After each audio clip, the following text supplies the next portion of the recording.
All right, Shabbos, good morning. Let us begin. I'll begin by thanking our sponsors, our TALMUD TORAH sponsors, for the month of Cheshvan, Meir and Rachel Gold, for dedicating all of the shiurim and drashos this month in memory of Yonah, Tzvi, Ben Yosef, Chaim, Elazar, HaKohen, and Noam Leah Efron in honor and celebration of the 98th birthday of Noam's grandfather, Yosef Hershel, Ben Mordechai Halevi. We also thank our Week of Learning sponsors, Bennett, for dedicating the learning this week in memory of Givati Brigade Lieutenant Assaf Rosenfeld, who fell in battle on February 26th, 1998 in southern Lebanon. We hope that in the merit of our TALMUD TORAH, the Neshama Slav and Aliyah, the families in the Chama, and all those who require a refuah should have one together with Kol Cholei Yisrael. But with that, let us begin. We have an incredible daf ahead of us today. We actually have a lot to do today, hence our little bit of an earlier start. Thank you for accommodating. Today's daf is Chavav 26, but we are picking up in Meretz Hashem at the Mishnah, the new parak, on Chav Hey Amud Beis 25b. So it says in Mishnah, we'll say beautiful Mishnah ahead of us. Ra'u Beis Din B'chol Yisrael. So we'll say here's the case. Okay, still continuing. Actually, I just want to point out something very interesting. This is actually the title of the parak is Ra'u Beis Din. Okay, which usually the title of the parak, it just goes after the first Mishnah. So this Mishnah once again speaks about Kiddush HaChodesh. What I just want to point out to you is this is actually the last Mishnah that speaks about Rosh Chodesh. Excitingly enough, right after this, we are about to transition into the halachas of Rosh Hashana, the halachas of Shofar. So again, even though this is the beginning of the parak, this is actually the only Mishnah in the parak that discusses this. Okay? So Ra'u Beis Din B'chol Yisrael. So here's the case. Following situation. Beis Din, the actual Beis Din itself, the Beis Din HaGadol, the Sanhedrin, and Kol Yisrael, and everyone, all Jews, see the new moon. So I will say, in the previous case we've been discussing, you had two witnesses who saw the moon. In this case, everyone saw the moon. Ro Beis Din V'chol Yisrael, Nechkuru Ha'edim, the witnesses were cross-examined, right? They were questioned. But here's what happened. So all the pieces were in place to declare the new month. So let's just keep a very simple case. Everybody saw the moon on night 30. Right? Witnesses saw the moon, Beis Din saw the moon, everyone saw the moon. Good witnesses show up in Beis Din on day 30. Beis Din does all the drishas v'chakiros, all the cross-examinations, and they're ready to go. Right? Everything is perfectly lined up. What ends up happening? They run out of time. That's what ends up happening. They just simply ran out of time. So what happens? So therefore they never got a chance to declare the new month while it was still day. Harei zeh me'ubar. By definition, it becomes a full month. So in other words, we'll say the failure to declare the new month on day number 30 automatically creates an additional day in that month. Okay, Ra'u Beis Din Bilvad. So we'll say that's case one. We'll analyze these cases in the Gemara. Ra'u Beis Din Bilvad. What happens if Beis Din saw it? So we'll say this is an interesting case. Let's say you have a following situation. Beis Din themselves saw the new moon. They themselves saw the new moon. Yamdu Shnayim v'ya'idu b'fneihem v'yomru mekudash. So we'll say, let's assume right now that we're dealing with the Sanhedrin, 71 judges. So let's say the Sanhedrin, they're having a holiday party, whatever they're doing, right? They're together, they're having right? They're just whatever it is. And Lamaisa again, so they all see the moon together the night 30. So we'll say, what's the halacha? The next day, Yamdu Shnayim, two of them should separate from the rest of the group, and they should give testimony in front of the rest of the Beis Din, and as a result, Yom Mekudash. So we'll say, so what's happening in this case over here, the Sanhedrin as a group saw the new moon, so the procedure is, two of them separate from the group, become witnesses, and they testify in front of the rest of the group, which serves as the Beis Din. Ra'u Shlosha Ve'ein Beis Din. What happens if three people go ahead and see the new moon and they're a Beis Din? Yamdu Hashem. So we'll say, again, it's interesting in this Mishnah because generally we've assumed that the only body vested with the ability to Mekadesh the Chodesh is the Sanhedrin, right? 71 judges. Tosfos discusses over here that we could be talking about a Beis Din of 23 judges. And under extenuating circumstances, you could have a Beis Din even of 3 judges who declares the new moon. So the Mishnah is just going through all of the different cases. So Ra'u Shlosh Shavein Beis Din, if you have 3 people who are a Beis Din, and I will say all 3 of them see the new moon, so what's the halacha? Yamdu Shnayim, 2 of them should separate, they become the witnesses. And they find a couple of additional guys to join the one remaining judge to serve as the Beis Din. They give their testimony in front of the Beis Din. And the Beis Din then declares Mekudosh, She'ein hayochid ne'eman al yedei atzmo. Because of course one person is not believed to be an aid for Kiddush HaChodesh. So therefore I will say, interestingly enough, 3 different cases. Case number 1 is where the large Beis Din sees the moon. Again, two of the people separate out. They serve as witnesses, testify before the rest of the group. Second case, actually I should only say, right? Second case is where 3 are Beis Din of 3 sees it. 2 of them separate out to become witnesses. And again, obviously you need more than 1 to serve as the Beis Din. You get another 2 to sit with the Beis Din. Good. So says the Gemara. Well, so let's go out to the first case in the Mishnah. So we'll say, remember again, case number 1 of the Mishnah was where the Beis Din and all of Am Yisrael saw the new moon. Remember, what happened in case number 1 in the Mishnah? What happened in case number 1? They ran out of time. On day 30, they're questioning the witnesses, testimony checked out, but by the time they get around to actually declaring the new month, it's already dark. So the Gemara says, by the way, why do you have to say that the Beis Din and Kol Yisrael, all of Am Yisrael saw the new moon? Why do you have to say that? So the Gemara says, listen to this. Because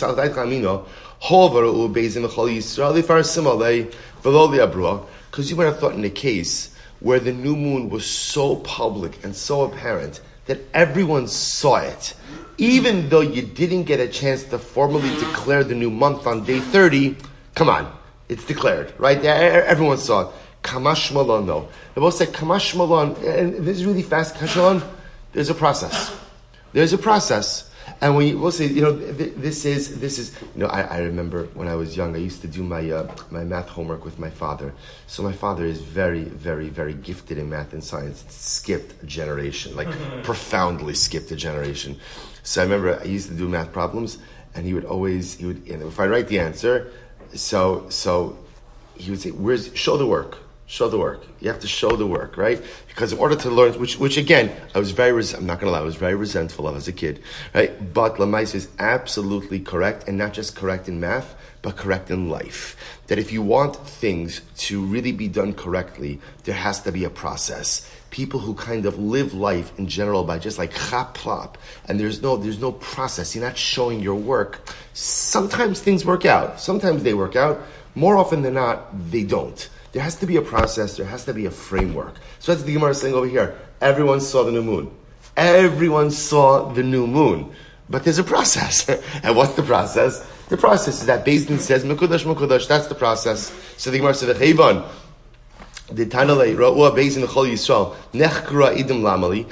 so then listen to how the case is structured. Beis Din saw it, all of Klal Yisrael saw it, the witnesses were cross-examined. Why do you need that phrase? This is what it means to say.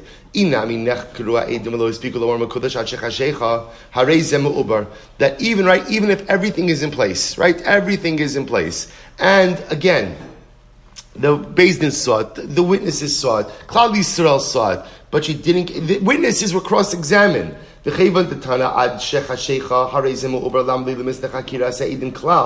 again, if you're already telling me that it's supposed to say, so once again, it contributes to the Havamina. So here's what the case is, right? Beis Din saw it, Klal Yisrael saw it, you questioned the witnesses, their testimony checked out, you did everything. The only thing you didn't get to do was what? Was to say Mekudosh. You just didn't get to say the words. So you would have thought that, come on, that's Mekudosh, right? That's good, you're ready to go. Kamash Malon, no. The process is the process. So the Gemara says, well, at the end of the day, if it became dark, so why do you have to even bring up that the Eidim are cross-examined? As Rabbi say, Beis Din does not sit in session at night. We've spoken about this, right? This is why Halacha L'Maisa, if you forget Ya'aleh V'Yavo tonight, is Rosh Chodesh Haba Aleinu L'Tova. So if you go ahead and you forget Ya'aleh V'Yavo in Memory of Rosh Chodesh, what's the halacha? You do not have to repeat. Why not? Because Ya'aleh V'Yavo is the way we sanctify the new month. And it mirrors Beis Din sanctification. Beis Din did not sanctify at night because they're not in session at night. So if I forget Ya'aleh V'Yavo, I don't have to go back either. So the Gemara says, once it became dark, why are you even getting into Chakira Sit? Once it becomes dark, we're done. To which the Gemara says something amazing. It's derech saladait chamina to have it chakiras edim kitchilas din umekudash ki gemar din. This is fascinating. We both say it is true that halacha lemaisa Beis Din does not sit in session at night, but there is an interesting exception to this rule. What's the exception to this rule? So the Gemara says, before we get to the exception, the Gemara says, I would have thought that in the Kiddush HaChodesh process it goes like this. The cross-examination, I should say the examination of the witnesses, that's what we call Tchilas Din, the beginning of the Din, the beginning of the process. And the actual articulation of Mekudash, that's the Gemar Din. But it's one process. In other words, there are bookends. Right? The beginning of the process is the examination of the witnesses. The end of the process is Mekudash. Now, if that's true, watch this. And if that's the case, then even when the process ran into nightfall, past Chashecha, you should still be able to declare the new month. Why? Listen to this, because it should be like financial law. This non dine mamanis done in bayom the gomen balayla. I will say, what's the halacha? If Beis Din begins a monetary case by day, but they have not reached a verdict by day, they are permitted to continue into the night. Right? So by monetary law, even though again we don't judge at night, if something started during the day, you could finish it up at night. I would have thought Kiddush HaChodesh should be just like monetary law, and therefore again the examination of the witnesses is the Tchilas Din. Once you start that, and what's the end of the process? What's the end of the process? What's the end? Mekudash. Once you started during the day, I would think that you have the ability to finish it even at night. No. Kamashma will say that no, that Allah once it becomes nightfall, you're done. Right? Beis Din is closed for the day. And again, even if the Beis Din saw the moon, Klal Yisrael saw the moon, you had the examination of the witnesses, but you didn't get a chance to say Mekudash before nightfall. Halacha l'maisa, we don't do it. Again, it becomes a 31-day month. Rabbi says, we've seen before, is Beis Din Mekadesh the Chodesh on a 31-day month? No, because it's Mekudash Me'ilab. So interesting enough, in that case, where all the pieces were done, but they didn't get to say Mekudash. That's all they're missing over here. We'll say, again, sometimes in life, the difference between success and failure is the ability to move yourself those last couple of inches, right? It's only an inch, right? It's only an inch between before the finish line and after the finish line. But that inch makes all of the difference to completing the particular initiative in life. You have everything in this case. We saw the moon, Klal Yisrael saw it, the Beis Din saw it, the witnesses are perfect, they're fantastic, everything is great. All you're missing is one word, well, 3 words altogether, right? The Rosh, the Ab Beis Din Mekudash, everyone else says Mekudash, and we're done. But the failure to move that last inch, and I both say, isn't this the greatest challenge in life? How many of us have like a closet full of life initiatives that I've almost finished, right? I'm so close, but whatever the reason, interest wanes right before the finish line. I'm right there, but close enough, but it's not close enough. If you don't cross the finish line, The project is not complete. The initiative is not complete. The goal is unmaterialized. What an incredible musar. If you don't get to the finish line before it's dark, you didn't finish. No matter how close you are, it's not done. So the Gemara says, but why not? Why don't we say that the Chakiras Ha'idim should be the Tchilas Din, Mekudash should be Gemar Din, and as long as you start by day, you should finish at night. Amar Kra, here we go. Ki chok li Yisrael hu mishpat le'elokei Yaakov. And I will say, now remember again, the Gemara quoted this pasuk before, much earlier on in the Masechta, as a reference to Rosh Hashana. But of course, Rosh Hashana is also Rosh Chodesh. So the pasuk says, Ki chok li Yisrael hu mishpat le'elokei Yaakov. Emas havi chok. Oh, if you look at Rashi, by the way, Rashi says, Mishpat hainu tchilas din. So the way the Gemara is darshaning the pasuk is like this. Ki chok li Yisrael hu mishpat le'elokei Yaakov. Emas havi chok. When is something considered to be a statute? B'gemar din. When the matter is completed. V'kakari le'rachmana mishpat. Yet here by Rosh Chodesh, the Torah calls the chok, the Gemar Din, the declaration, the final completion of the declaration of Rosh Chodesh, it calls it a mishpat. It's a chok when it's completed, but it calls it a mishpat. Ma mishpat bayom av hakinami bayom. Just like mishpat, justice, right, the verdict in a Beis Din can only be delivered by day, so too again, Kiddush HaChodesh could only be done by day. So therefore, that's the first halacha in the Mishnah, that the actual Mekudosh must be delivered by day, and if not, then ultimately it automatically becomes a full 30-day month, and Rosh Chodesh will be on day 31. Incredible. Says the Yonah, let's go right there. So remember again, next case in the Mishnah, Sanhedrin sees the new moon. So what's the halacha? Two of the members of the Sanhedrin serve as witnesses, and they testify in front of the rest of the Sanhedrin body. So it says the Gemara,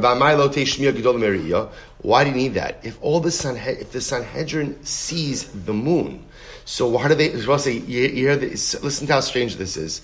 The Sanhedrin is out. There's a Sanhedrin field trip, right? They're all out together. They see the moon. So now the Mishnah says, okay, here's what has to happen. Two of the members of the Sanhedrin have to separate from the group. They become the witnesses, testify in front of the rest of the group. Why do you have to rely on testimony? They saw the moon. Gedola re'iyah mishniya. So isn't seeing it better than hearing it, right? When you accept testimony, you are relying on what someone else said, versus relying on something that you see with your own eyes. Says the Gemara Mizera, Kigon Shira'u Balayla. No, what's the case? It's actually very interesting. The case is where they saw the moon at night. So what they said, here's what's fascinating. Because they saw what the Gemara seems to be saying over here is as follows. If you look at Rashi, Shira'u Balayla, Hilchach Lamachar, Ilav Shmiya Amai Kadshu. So Rashi seems to be saying something fascinating here. Rashi says that Einachinami, you could be right. That if Beis Din were to see it, they could act based on what they saw. But that would only work if there was an immediacy between what they saw and the ability to declare. If there's an immediacy, then perhaps you could say, Gedola Re'iyah Mishmiya. Seeing is even greater than hearing. But because in this case they're seeing it at night, therefore there's a lack of immediacy. Why is there a lack of immediacy? Why? Because Beis Din doesn't sit at night. So they're going to see at night, but yet not begin the process until the next morning. At that point in time, Rashi says, there's no connection anymore between what they saw and what they're going to be ultimately be done, judge about, and therefore they have to rely on testimony. Which sounds like, according to Rashi, that if somehow, some way they were to see the new moon by day, then what? They'd be able to declare based on what they saw. Which again, I don't believe that's halacha l'maisa, but that seems to be the inference from Rashi. Okay, fascinating. Rosh Vein Beis Din Yam Dushay Yoshiv Mecharon Eitzel Yochid. So we'll say now, watch this. Case number three. Three. You have a Beis Din of three. They all saw the new moon. So what's the halacha? Two of them separate to serve as witnesses, right? And then obviously they have to find two more guys now to sit on the Beis Din, to join in the Beis Din. So the Gemara says, Amai, Hachanami, Nema Lo Tehei Shmiya Gidol Meiriyah. Why don't we see the same thing? If a Beis Din of three sees the new moon, so shouldn't seeing be better than hearing? And maybe you'll say this is the same case, they saw the moon at night, and therefore there's no immediacy between what they saw and the judicial process. Hainuhach. That is the same case as the one you just said before. Seifa tzrichalei de'ein hayochid ne'aman ayede atzmo. No, what the last case teaches us, Rabbi Say, is a principle we've already seen before, namely that halacha l'maisa, one person is not believed to testify regarding the new moon. The Sakatay Tchamina hoel utnan dinei mamanes b'shlosha tim hayamumcha l'rabim don afilu biyachid. I should say differently. That one person is not believed to serve as a Beis Din. So the Gemara says, why now? Why would you have a havamina that one person could serve as a Beis Din? Listen to this, because we actually have a concept like this in halacha. Dinei mamanes, financial law, has to be decided by a Beis Din of at least three people. But if someone is a recognized expert, now both say, not recognized by himself. There are a lot of self-recognized experts, right? We're talking about somebody who's recognized by the rabbin, right? He's recognized by the general public as being an expert. Dan afilu biyachid. So we'll say, this is actually quite fascinating. You can, under certain circumstances, have a Beis Din of one. It could happen when it's a situation ultimately, again, where the person is a recognized expert. So you might have thought, Hachanami, Nikad Shebi Yechidi. So you might have thought again, that what happens if you have three guys, they're Beis Din, right? One of them happens to be a recognized lunar expert. Right? The only person I like Rabbi Heber, right? So one of them happens to be Rabbi Heber. It just came out to the Sefer, actually, which is fascinating about all of these calendrical calculations. In any event, so let's say you have somebody who's a recognized lunar expert. You might have thought, okay, 3 people saw the moon. Let 2 of them separate as witnesses, because we've already seen you need witnesses even if everybody sees it, and let the one expert remain as the Beis Din. Kamash Malon though, Kamash Rabbi said that you have to go ahead and add 2 more, even if the one remaining guy is an expert. But why not? In other words, if this indeed works by monetary law, then why shouldn't it work by Kiddush HaChodesh as well? So the Gemara says, because Because Rabbi said the truth is when it came to the moon, there was no greater expert in lunar realities or lunar formations than Moshe Rabbeinu, right?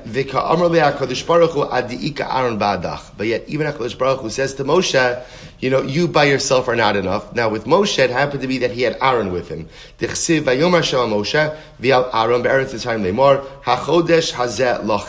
Shabbos said, this is incredible. So that, in other words, if it was true that a mumcha, that an individual expert could be Mekadesh the Chodesh, could serve as the Beis Din, so to speak, then Moshe Rabbeinu should have been able to do it by himself. But the fact that HaKadosh Baruch Hu says to Moshe, it has to be you and Aaron. Now again, obviously, there's still a kasha, that's only 2. We need 3. But again, the point the Gemara is making over here is that a Yochid Mumcha cannot do it himself. Therefore, Allah L'maisa, in this case, where a Beis Din of 3 people saw the moon, 2 of them become witnesses. That only leaves 1 for the Beis Din. You add on 2 more people to the Beis Din, so they could be a proper 3-person Beis Din. I will say, this Gemara is very striking, because the Gemara here says, Ein lecha mumcha l'Rabbi Yisrael yoser mi-Moshe. Here's what say, Rashi. Rashi on the pasuk that says, HaChodesh hazeh lachem Rosh Chodashim. So the pasuk says, Rashi is bothered by hazeh. And what is Rashi quoted on the pasuk? You'll look it up. Rashi says, Niskashe Moshe al molad halavana. Moshe Rabbeinu could not figure out what the Ribono Shel Olam was talking about. So what did HaKadosh Baruch Hu do to him? He said, or do for him, Ribono Shel Olam Kiviyachol pointed to the moon. And he said, Chodesh Hazeh, when the moon looks like this. So we'll say, isn't this incredible? So in his kasha Moshe Rabbeinu did not understand Kiddush HaChodesh. He did not understand what the moon was supposed to look like. And here the Gemara says, Ein lecha mumcha l'Rabim yoser mi Moshe Rabbeinu.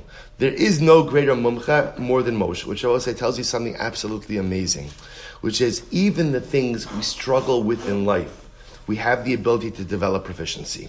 Even the things which right now are my weaknesses, even the things which I can't wrap my head around, even the things which I feel like I can't overcome, if I put my mind to it, maybe I can not only overcome it, but maybe I could even become a mumcha. A Moshe Rabbeinu who didn't understand the Levana is called mumcha, which is really incredible. So the Gemara goes right. The Gemara says, Leumas disin delok Rabbi Akiva. We'll say this is fascinating. Our Mishnah clearly does not reflect the view of Rabbi Akiva. Why? What did Rabbi Akiva say? Tisanya Sanhedrin Shera'u Echad Harages Hanefesh. Listen to this case. Let's say Reuven murders Shimon in front of the Sanhedrin. Talk about poor timing, right? So Reuven goes ahead and kills Shimon right in front of the Sanhedrin. So what's the halacha? Top of Chavav, Miksasa na'asu edim, Miksasu na'asu dayan. Shabbos say. So now remember, so we'll call it 2 members of the group, or whatever number of the group, go ahead and become witnesses, and the rest serve as the basis. Shabbos say what ends up happening over here, the Gemara says, dear Rabbi Tarfon. Rabbi Tarfon says that essentially, we'll call it 2 members of the Sanhedrin recuse themselves from the Beis Din, and they testify in front of the remaining members of the Sanhedrin. And then the remaining members of the Sanhedrin ultimately serve as the judges. Rashi says, Miksasanasa edim, be'edim b'fnei chaverem, d'gabe dine nefashas, eidos ba'in d'chsev, al pi shnayim edim yumas hames. So we'll say, so again, remember, once again, you could ask, isn't Re'iyah better than Shmir? The Sanhedrin saw it. No, because again, there's a process, and the process requires actual testimony. That's Rabbi Tarfon. Watch this. Rabbi Akiva Omer, no, kulan na'asu edim. This is incredible. Rabbi Akiva says incorrect. When the Sanhedrin observes something, they are no longer able to serve as the judges. They can't serve as the court. Rather, again, they're all edim. They're all witnesses. And look what Rabbi Akiva says, Ve'ein eid na'aseh dayon. And an aid, a witness, cannot become a judge. Cannot become a judge. So we'll say, so the Gemara says, therefore you see over here, our Mishnah clearly doesn't reflect the view of Rabbi Akiva. Why not? Because what does our Mishnah say? Our Mishnah says, right, 3 witnesses see the new moon. So 3 people, a basin sees the new moon. So what happens? 2 of them become witnesses, right? And one of them remains a judge. And you just added 2 more people to the tribunal of the Beis Din.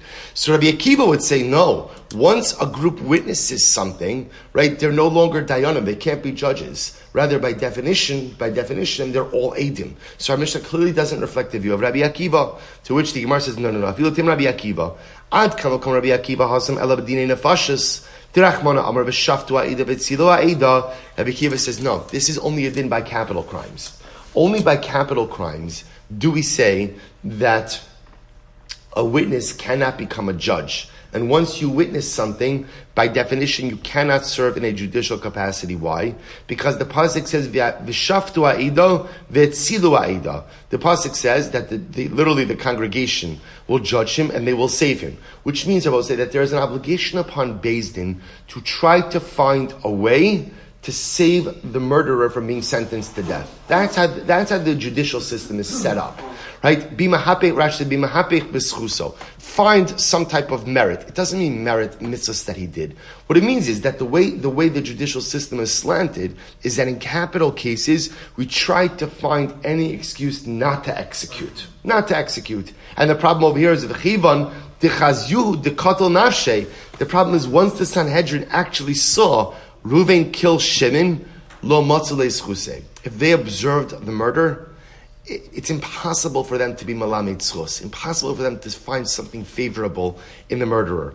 Aval hocha afidu Rabbi Akiva moda. So we'll say, so Rabbi Akiva holds in eid na'aseh dayon that a witness cannot become a judge in capital cases, and that's for a very specific reason. Because halacha l'maaseh is the job of the court to find a schus for the murderer that ultimately, again, would at least get him off the hook from execution. That's their job. And if you observe the event, Rabbi Akiva says, it is impossible that you are going to find the schus for the murderer. But by Kiddush HaChodesh, even Rabbi Akiva would agree that an aid could become a dayan, because that same wrinkle that exists by capital cases does not exist by Kiddush HaChodesh. And I will say that is indeed how the Rambam baskins, that ultimately, again, but at least by Kiddush HaChodesh, aid na'aseh dayan. But I will say, I want to tell you something amazing based on Rabbi Akiva's statement. What is Rabbi Akiva really saying? What is he really saying? He's saying something so incredible. When we see things, everybody likes to say that they're not judgmental. Everyone is judgmental. Everyone is judgmental. And if you think you're not judgmental, you're just maybe you're not judgmental, you're just delusional. Right? Everyone is judgmental. And when we see something, by definition, we automatically pass judgment. We pass it. It's just, and again, that's what Rabbi Akiva is saying. Ein eid na'aseh dayan means that when you see something, you've formed an opinion about it already. Right? You see someone, we do this all the time, you see someone, how they're dressed, how they act, how they behave, they don't even say one word, and you already have them sized up. Again, we don't like to admit this, but this is part of human nature. We create a construct of judgment of every single person who walks within our Dalet Amos. So Rabbi Akiva is saying, just recognize how inherently judgmental we are.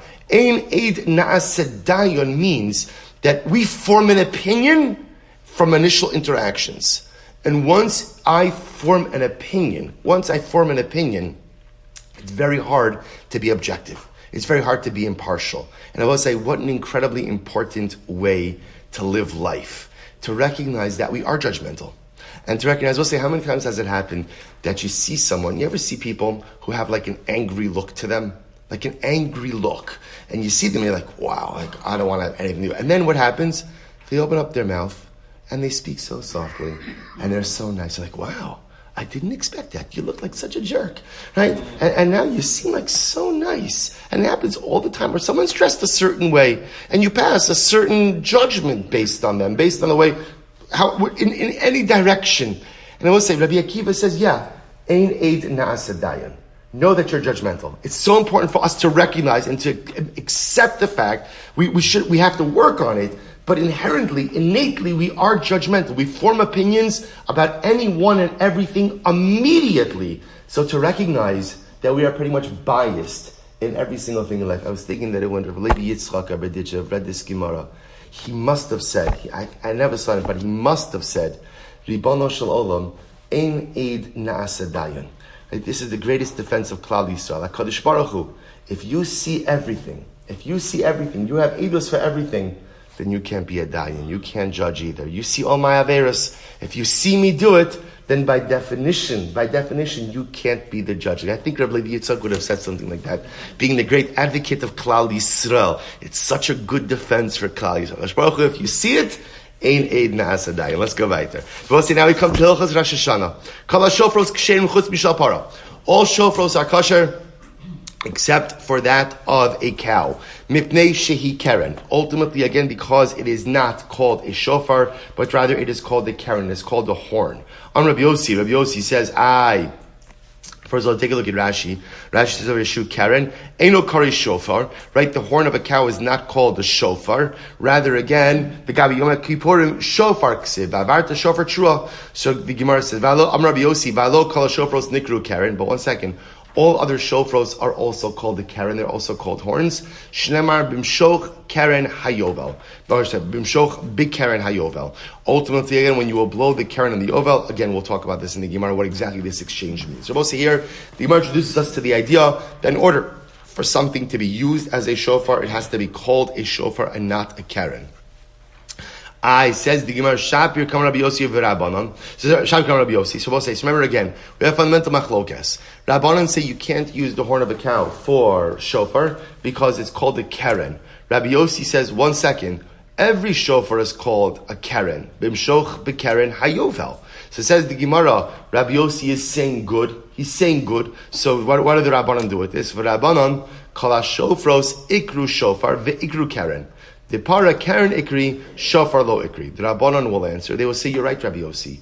All shofros are called keren, but not all kerens or kronos are called shofros. So the horn of a cow is called a keren, but it's not called a shofar. Versus again, let's say the horn of a ram, the horn of a goat, those are called keren, but they're also called shofar. Tichsiv bechor shoro hadar lo, v'kani re'im karnov. As I will say, because it says bechor shoro hadar lo, v'kani re'im karnov. Rabbi Yossi Amar Lecha, de para nami ikri shofar. We'll say, watch this. Rabbi Yossi will say, it's not true. Right, the horn of a cow is also called the shofar. We'll say, get ready for this. Where do we get that from? Dichsiv vatitav laHashem mishar par. Because we'll say the pasuk says, quoting over here from Tehillim, vatitav laHashem mishar par. Then I will say, just to give you the context of the pasuk, Rashi says over vatitav laHashem tfilosi mishar par. So we'll say, David HaMelech is saying the straight translation of the pasuk is vasitav laHashem. My tefillah, David HaMelech is talking about his prayers.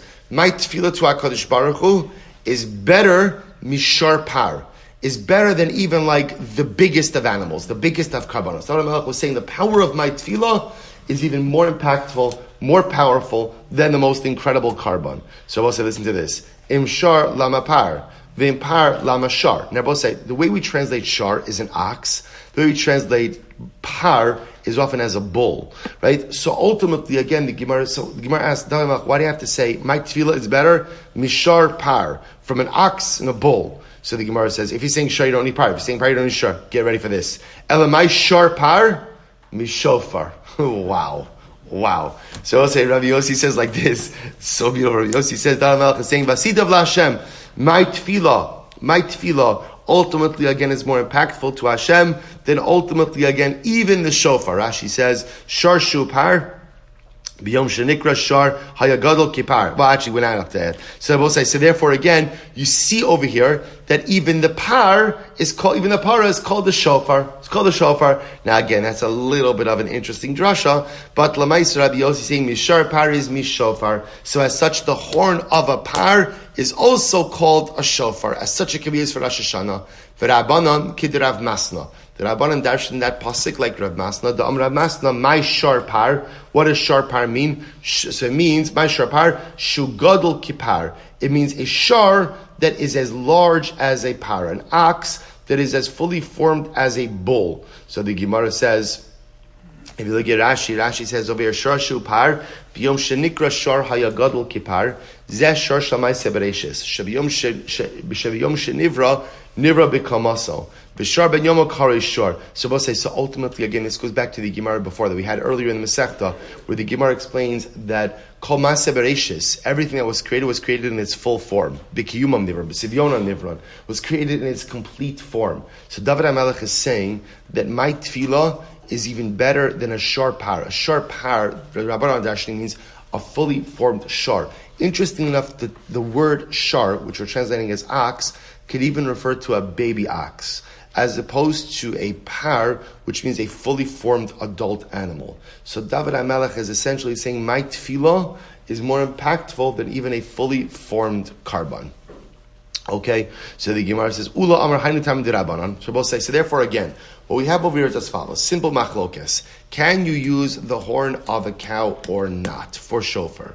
The Rabbanan say no, because it's called a keren, it's called a horn, it's not called a shofar. For Rosh Hashana, you have to use something called a shofar. Rabbi Yossi is saying, yes, you can. Why?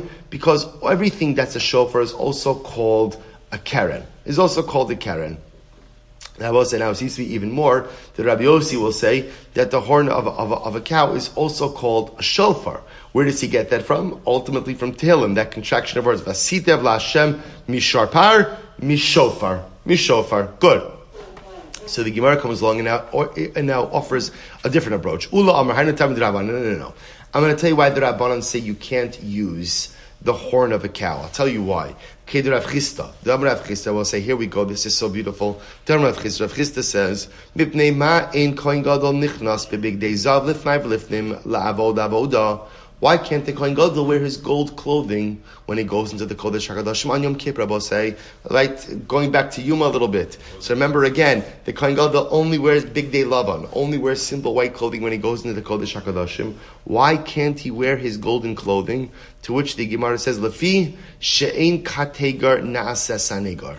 Ultimately, again, because the prosecutor cannot become the advocate. Literally, kategar means the prosecutor, sanegar means the defender, right? The prosecution cannot become the defense. And I will say, now what is this a reference to? The gold represents chet ha'egel, the son of the golden calf. So therefore, again, the gold, which represents chet, and to a certain degree, the paradigmatic chet, cannot go ahead and serve as the defense of Klal Yisrael in the Kodesh HaKadoshim on Yom Kippur. You can't do ein kategar na'aseh sanegar. And therefore, both say same idea. The Rabbanan will say that what? The Rabbanan will say that halacha l'maisa, the par, the horn of a par, which once again represents what?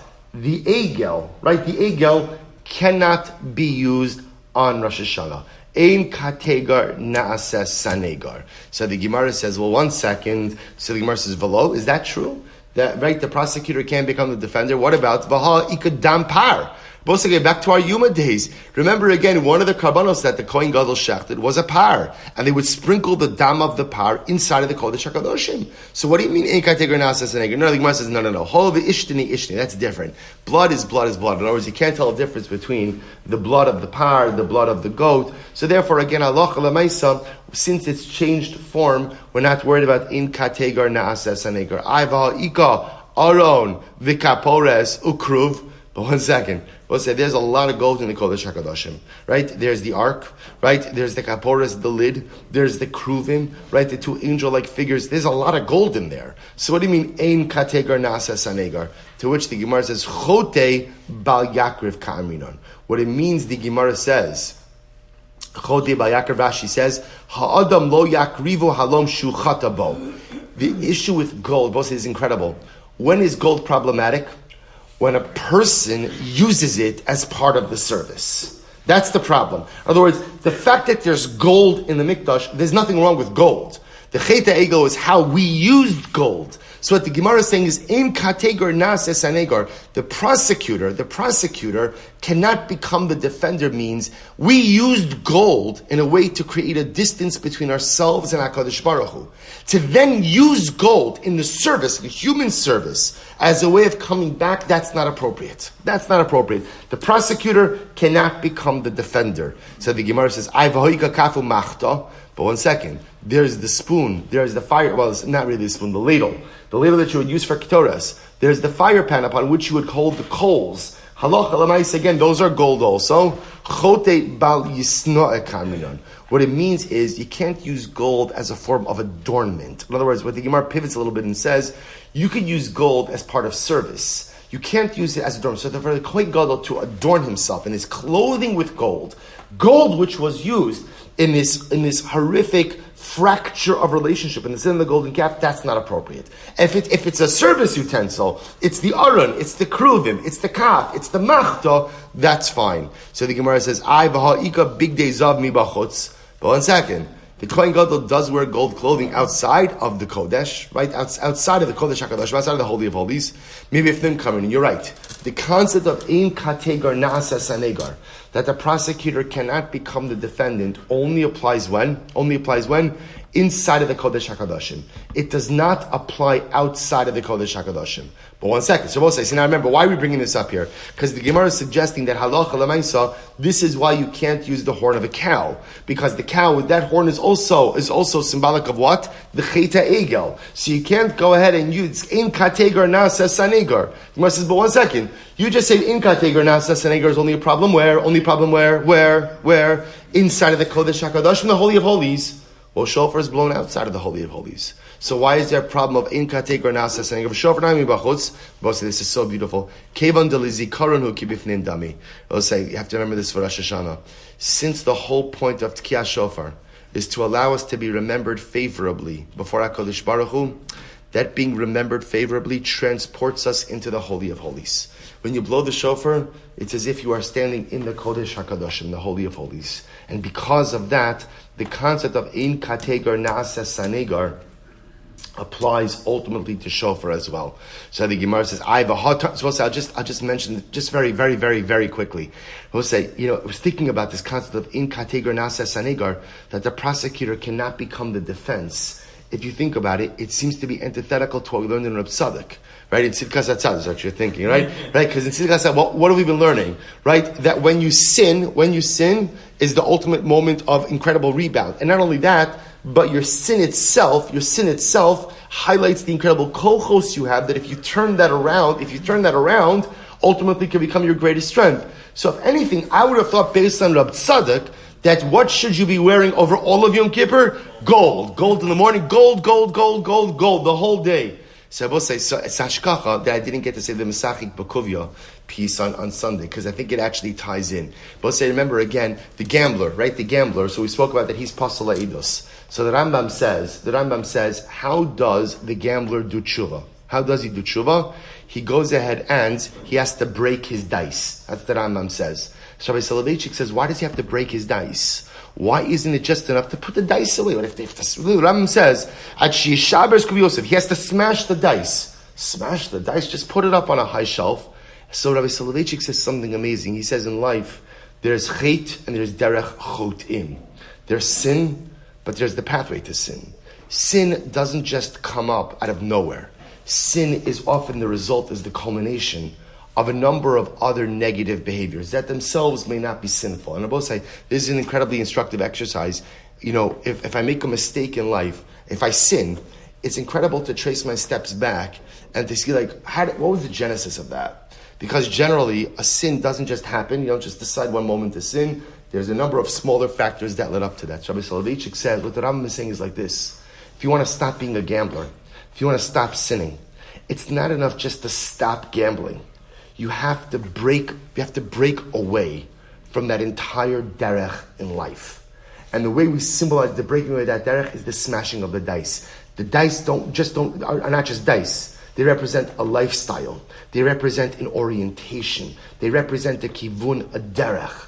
And the goal, if you want to be a Baal Tshuva, it's not just enough to stop gambling. I have to rid myself of that lifestyle, of everything that led me to this. So perhaps that's the pshat over here as well.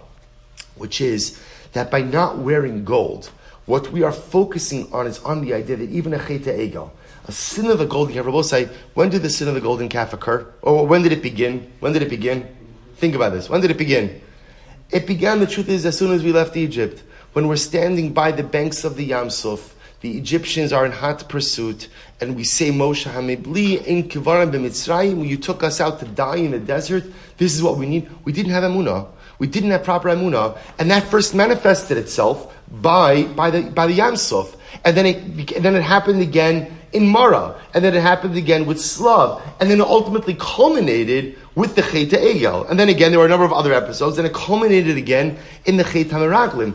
The fact that the Kohen Gadol can't wear gold, I think, is the same idea as the gambler smashing his dice. You see, because real tshuva is not just simply the cessation of sin.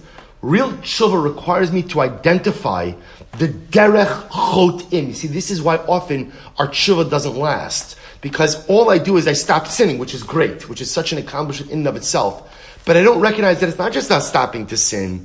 It's about identifying the path, the lifestyle, the behaviors, the activities that lead me to this. And unless I'm willing to really stop those things, I'm going to end up right where I started. The fact that the Kohen Gadol doesn't wear gold is the equivalent to the smashing of the dice. They represent ridding myself not only of the sin, but as the Rav would say, the derech chotim as well. The pathway to sin, the lifestyle to sin, has to be eradicated in order ultimately for comprehensive tshuva to occur. So the Gemara goes later. V'atan meshu Karen. But one second, here's the problem. The problem, says the Gemara, is that at the end of the day, that's not what the Mishnah says. The Mishnah says that according to the Rabbanan, you can't use the horn of a par because it's called a keren, right? The Mishnah makes no reference to in kategar na'aseh sanegar, to which the Gemara says chadav od kamar. The truth is, Rabbanan are giving two reasons. Number one, chadav in kategar na'aseh sanegar. Number one, the prosecutor cannot become the defender, and number two, va'od mipnei shuhu keren, and also because it's called a keren. So also, in fact, the Gemara explains that according to the Rabbanan, there are two reasons that you cannot use the horn of a cow for shofar. Number one, in kategar na'aseh sanegar. Number two, it's called the keren. Rabbi Yossi will say, Dika amrit in kategar na'aseh sanegar, hani mili bibifnim, vai shofar mi bachotz. Rabbi Yossi will say, listen, I agree to the concept of in kategar na'aseh sanegar, but that concept only applies in the Kodesh HaKadoshim, and shofar is blown outside. I have Dika amrit mipnei shu keren. In that which you said you can't use the horn of a par, ultimately because it's a keren, I don't subscribe to that. Kol ha-shofros nami keren ikri. Kol ha-shofros nami ikru keren. All other shofars are also called the keren. Good. Abai amar hainu ta'amayu d'Rabbanan. Suppose say Abai gives another approach. Suppose say, so Ula's approach was, according to the Rabbanan, you can't use the horn of a par, ein kategar na'aseh sanegar, and it's also called the keren and not a shofar. Comes along Abai. Abai gives a different reason. Shofar Am Rachmana v'lo shnayim u'shlosha shofros. Torah says you have to use a shofar and not two or three shofars. What does that mean? V'had depara kevan dekai gildi mischazi kishnayim u'shlosh shofros. But it's actually very interesting. If you look at the horn of a cow or of an ox, the way it grows is each year there's an additional layer of growth. And actually, when you look at it, it looks like multiple layers. So the problem, says Abai, according to the Rabbanon, is it looks like multiple shofros. And the Torah says you're only supposed to use one shofar.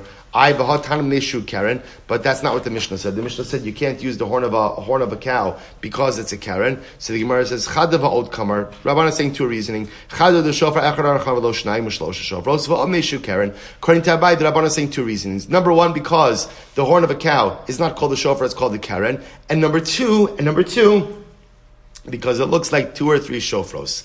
Rabbi Yossi Amar L'cha, Rabbi Yossi will say, first of the intermediate wide lines, Rabbi Yossi Amar L'cha, Dika Amrit Shofar, Echad Amar Rachman Avlo Shnayim U'Shlosha Shofros, Keva Dem Lechabri Adodi Chadhu. Rabbi Yossi will say, no, just because it has multiple layers, they're all attached to each other. So because they're all attached, it's clearly one shofar, and therefore that's not a problem. Furthermore, Ka'amrit Nishu Keren, and that Rabban in the chat, a problem with the horn of a cow because it's called the Keren, Kala Shofros Nami Ikru Keren. all shofros in general are called a keren as well. So the Gemara says, so this is the machlokas, Rabbi Yossi and the Rabbanon. And again, three different versions of the machlokas, but the machlokas, can you use the horn of a keren or not? Shabbos say again, it appears that really the approach of Ula is really the primary approach, that the Rabbanon say, ein kategor naasa sanegar, the prosecutor, and therefore again, the horn of the cow, which represents chita egel, cannot become the defender for Trikiyah shofar, and furthermore, again, it's called the keren, not called the shofar. Rabbi Yossi will say, ein kategor naasa sanegar only applies inside of the Kodesh HaKadoshim, shofar is blown outside, and furthermore, again, all shofros are called keren in general. That's the machlokes. Says the Gemara, by the way, my masha the hayuvla, lishna the dichrahu. So we'll say we get into a incredible sugi now. How do you know that which we call a yovel, a yuvla? So we'll say, because the Gemara in the Mishnah, we quoted the pasuk, bimshoch bekeren hayovel. How do you know that refers to the horn of a ram? So the Gemara says, this Sanya, Amar Rabbi Akiva, Kishalachti la'Arabia hayu korn ledabra yuvla. This is incredible. Rabbi Akiva said, when I went to Arabia, Rabbi Akiva traveled. When I went to Arabia, right, hayukorin ledabra yuvla. They used to call a ram's horn a yuvla. So Rabbi Akiva says you see that wording is used. I'm Rabbi Akiva. Kishalachti legalia. Rabbi Akiva says, when I went to Gaul, I will say, it's not clear. I don't know when Rabbi Akiva traveled. It's possible that this is even before he was Chozer B'tshuva. Right? It's possible that even before, it's possible that he went on missions for Klal Yisrael. I don't know. But he traveled to Gaul. Hayukorin l'nida galmuda. They would call a woman who was a nida a galmuda. Why galmuda? Why do they call her a galmuda? Gimula da mibaila. It is a contraction, means gemula means separated from her husband. But Rabbi Akiva said, Kishalachti la Afriki. He's got frequent fire miles, Rabbi Akiva, right? Rabbi Akiva says, when I went to Africa, hayukorin lama'a kisita. They called the ma, which is a unit of currency, a kesita, lamai nafkamina, leferushe, ma kshita. Because they both say, it helps us understand the phrase in Dimbratius, b'ma kesita. That remember again, this is when Yaakov Avinu bought land from Shechem ben Chamor. They bought it from Mea Kesita. So Mea Kesita, da'oraisa Mea donkey is the equivalent of 100 donkey. Okay? Rabbi Silber. So now what we're going to get into is as follows. See, just understand how this whole thing started. We tried to understand, how do you know that Yovel means a ram's horn? So Rabbi Akiva says, I'll tell you, because when I went to Arabia, they called a dabra, right? They called a ram's horn a yuvla. So you see over here that ram's horn means, right? Yovel, yuvla means a ram's horn. But let's say this opened the door now to a whole bunch of discussions like this, which are absolutely incredible, about people who didn't know the meaning of certain words, but found those meanings in different contexts. Watch this. Rabbi says, Kishalakti lekrache hayam hayukorin lemechira kira. So Rabbi says, when I went overseas, they called a mechira, a transaction, a sale, a kira. So the Gemara says, okay, who cares? Leferushe asher karisi li. Because I will say this is helpful in understanding the pasuk. Avi hishbi'ani leimor hini anochi meis b'kivri asher karisi li. When Yosef HaTzadik is speaking to Paro and telling Paro that he needs to go ahead and bury his father, asher karisi li. What is that karisi li? That I bought. Amr Shimon Lakish, Kishalachti letchum Kan Nesharia. When I went to the border of Kan Nesharia, which was a city, Hayukorin lekala ninfi uletarnagol sechvi. They called the kala. They refer to a kala as a ninfi and a tarnagol as a sechvi. So the Gemara says lekala ninfi mikra. What's the pasuk that alludes to this? Yefei nof misos kalaret. So we'll say so beautiful. The way we translate this is Yefei nof, a beautiful bride. A beautiful bride is the joy of the world. Seyefei nof became a contraction, ninfi. Well, the tarnagol sechvi, they call the tarnagol a sechvi. Why? Amar Rabbi Yehuda, Amar Ravi, by saying Rabbi Shimon Levi, Mikra, mi shas betuchos chachma, o minasan lesechvi vina.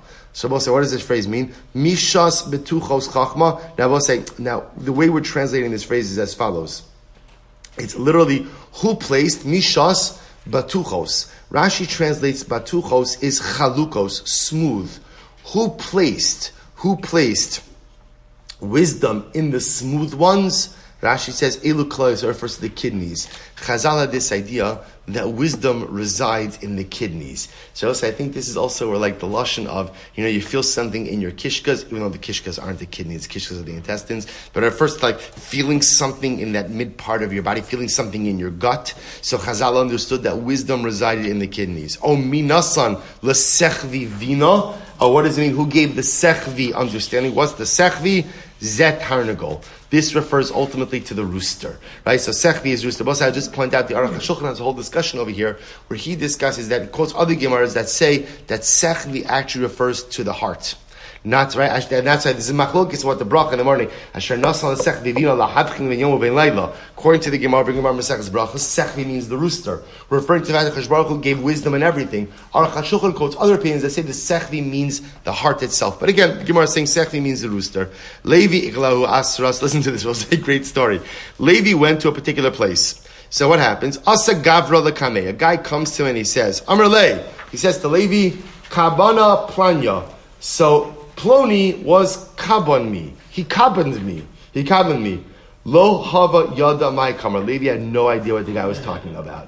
Right? So Levi had no idea. The guy runs over to him. Levi's down. You're not going to believe it. Ploni kaban li. So asa shalei midrasha. So he went to the base medrash and he says, does anyone know what this word means? So what does it mean? Kaban. What does that mean? Amar le gazlan. They said to Levi, what it means is theft. What the guy was telling you was that he was robbed. He was telling you that a particular person robbed him. Because the pasuk the Gemara quotes over here from Malachi, could a person rob God? Right? Could a person rob the Ribono Shel Olam? Amrli Rabbi Mibarnish to Ravashi. So Rabbi Mibarnish said to Ravashi, if I was there. So the guy comes over to Levi. Levi has no idea what he's talking about. Goes to the base medrash. What does it mean? Kabon, rob. So let's listen to this. So Rava of Barnish said to Ravashi, if I was there, I would have asked the guy a series of questions. I would have said to the guy, Hechi kabach, how did he kabach you? B'mai kabach, what did he kabach you with? V'amai kabach, and why did he kabach you? Umemela hava yadina. And see, both say, what interestingly enough, what Rava Barnish was saying was, all you need to do is ask a bunch of questions. You can figure out what the word means. And whereas Levi, this guy runs over to Levi, right? Reuven was kabanami. He kabaned me. And Levi's like, okay, thank you for telling me Hatzlacha. Right? Levi has no idea. So Rabbi Anish says, Levi, you didn't have to go ahead and just be ignorant. Ask him a couple of questions and you can figure out what the word is. So the Gemara says, you Sav, Rabbi say, now watch this. So, okay, shkoyach. Rabbi say, in general, you have to understand something. Whenever you think you have such a dramatic solution and someone wiser than you didn't think of it, chances are they thought of it, but there's a reason why they didn't utilize it. So the Gemara says, okay, Levi, why didn't you ask? It's a good kasha. Why didn't you ask? Oh, you got kabaned? I'm so sorry. Who kabaned you? How did they kaban you? And why did they kaban you? Why didn't he ask that? So it says, Levi thought that maybe kaban was some type of illicit act. So because it was an illicit act, he was nervous to ask too many questions, as again, it would have been inappropriate. So because he thought that maybe it was like something to do with his nose, he thought maybe better not to ask. Okay, so let's listen to this. Lo havi yadir Rabbanan my seirigin. The Rabbanan did not know the meaning of the word seirigin. The Rabbanan say the Mishnah, Rashi quotes over the Gemara Megillah, Mishnah Megillah, Kara seirigin. Right? They didn't know what the word seirigin meant. Shamu la'amsa the Rebbe, the Bei Rebbe, the Chazin hu l'Rabbanan, the Havaka Aili Paski. So Rabbanan say, so what happens? One time they observed the maidservant of the Rebbe. Rabbanan say, a couple of these stories are going to be about the maidservant, the Rebbe. Rebbe's maidservant was a very, very pious woman. So one time they observed that the maidservant of Rebbe, the students were coming in for shir, right? But they were trickling in a couple at a time. So she gave them musar. Amar lahu ad masay atem nichnasin seirigin. She said to them, she was giving them musar, why don't you guys come on time? Why aren't you all showing up to the shir on time? Instead, you're coming in seirigin. And they realized from her use of the word that what does seirigin mean? Seirigin really means in pairs. From Amsa de Bei Rebbe, they understood the meaning of the word. Another story. Lo haba yadu Rabbanan my chalug lugos. The Rabbanan did not understand what the word chalug lugos means. Now, where do you see the word chalug lugos? Well, so we actually had this in Yuma. Rashi says, Shir Parakam de Yuma, Kol Shiva Hayomim Lo Hayu Ochal Hashum V'Chalug Lugos. I will say, remember again, in the days leading up to Yom Kippur, there are certain things that they would withhold from the Kohen Gadol's diet. Among those things was something called chalug lugos. And they had no idea what was chalug lugos. Yom Achad, Shamo La'am, so the Rabbi Techazis Lahu Gavra, to come evader par pechine. So one time they observed that the maid servant of Rabbi saw a guy sprinkling par pechine. Par pechine is translated as purslane. Amrle, she said to him, Admase atar mefarzer chalug lugecha. How long are you going to sprinkle or scatter chalug lugecha? So they understood over here that what's chalug lugecha, what's chalug lugos? Purslane. Lahavi yad Rabbanan my salsala tramemeka. The Rabbanan did not understand the meaning of the phrase. Well, so it's actually incredible. We take it for granted. We have Art Scroll, we have Safaria, we have all of these things. You don't understand something, no problem, look it up. But let's say, there are some hard words in Tanakh, which the etymology of them are just not known. So it's fascinating. So there's this pasuk in Mishlei, Shlomo Melech writes, Salsaleha utiromemeka techabdech ki techabchena. So they didn't know what is salsala. Now, tiromemeka means to be exalted. What does salsala mean? What is that? So Yom Achad, Shamo La'am Sadibei Rebbe. So one day, we'll just finish with this story. One day, they heard the maidservant of Rebbe, the Hava Amrit Lahu Gavra, the Ka Mahapich Besar. Listen to this. They heard the maidservant of Rebbe. It was said to a guy who was always curling his hair. Amarle, Admase Atam Salsal Besarecha. She gave him Musar. How long are you going to be curling your hair for? So they realized Salsaleka means curls. Well, fine, one more. So we'll say they quoted this pasuk over here. What does it mean when it says Bisantia lemoras kapod va'agmei mayim v'teitesiha b'matate. So they didn't know what does it mean. Now the pasuk over here is from Yeshaya talking about destruction. They did not know what it meant. So the Gemara says, Yom Yichad Yom Shama la'amsei diber Rebbe dahavas amrit lechabereseh shakulei teitaseh betate beisa. So one day they heard the Meir of the Rebbe say to her friend, take the broom and sweep the house. That's the Nabi is saying. Yerushalayim will be so desolate that it'll be swept out. It'll be swept out. Last piece. The Rabbanan did not know what does it mean when it says Hashlech Yahavcha. Cast your Yahav on Hashem. What does that mean?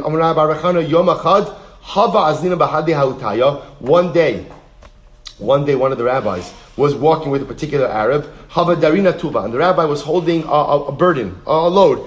So the Arab said, take your load, and place it on my camel. So I will say, what's the point of all these stories? The point of all these stories is Ezehu Chacham Halomed Mikol Adam. Right? There is something to be learned from every single person. If I'm willing to humble myself, if I'm willing to learn from every single person, literally, there is what to learn from the Arab, there is what to learn from the Amsa Debei Rebbe, there's what to be learned from the maidservant. But again, a person has to have the humility and a willingness to accept Chachma wherever they can find it. We'll start with the Mishnah Mir Hashem tomorrow. Shkoyach.